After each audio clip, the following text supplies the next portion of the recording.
அமெரிக்க அதிபர் தேர்தல் வேட்பாளர்களான Hillary Clinton, Donald Trump இருவரும் முதன்முறையாக நேருக்கு நேர் விவாதித்தனர். இது குறித்த கூடுதல் தகவல்களை தருகிறார் எமது டெல்லி சிறப்பு செய்தியாளர் சலீம். அமெரிக்க நாட்டில் பிரதமர் பதவி கிடையாது, ஜனாதிபதி பதவி மட்டும்தான். நிறைய குட்டி குட்டி கட்சிகள் இருந்தாலும் இரண்டு பிரதான கட்சிகள் இருக்கின்றன. இந்த இரண்டு பிரதான கட்சிகளிலிருந்து யாராவது ஒருவர் ஜனாதிபதி பதவியை அடைந்து விடுவார். ரெண்டு பெரிய கட்சிகளும் ஜனாதிபதி வேட்பாளர்களை நியமித்து விட்டார்கள். இந்த ஜனாதிபதி வேட்பாளர்கள் அமெரிக்காவில் ஒரு வழக்கம் இருக்கிறது.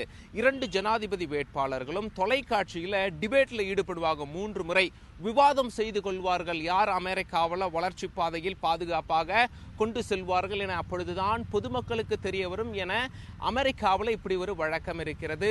முதல் விவாதம் முடிவடைந்தது. இதுல முக்கியமான பாயிண்ட்ஸ் என்ன பேசிக்கிறாங்க அமெரிக்க ஜனாதிபதி வேட்பாளர்கள் அப்படின்னா, முதல்ல உள்நாட்டில் இருக்கும் வரி வேலை வாய்ப்பு, இதைத்தான் மிடில் கிளாஸ் மக்களை டச் பண்ணோம். மிடில் கிளாஸ் மக்கள் தான் அடுத்த அமெரிக்க ஜனாதிபதி யார் என முடிவு செய்வதில் அதிகம் அங்கம் வகிக்கிறார்கள். இரண்டாவது, அமெரிக்கா மேல நடத்தப்படுகின்ற தாக்குதல், ஒன்று நேரடி தாக்குதல், மனித வெடிகுண்டு, துப்பாக்கி சூடு, இன்னொன்று கம்ப்யூட்டர் மூலமாக டேட்டாஸை திருடுவது, இது குறித்தும் பேசிக்கொண்டார்கள்.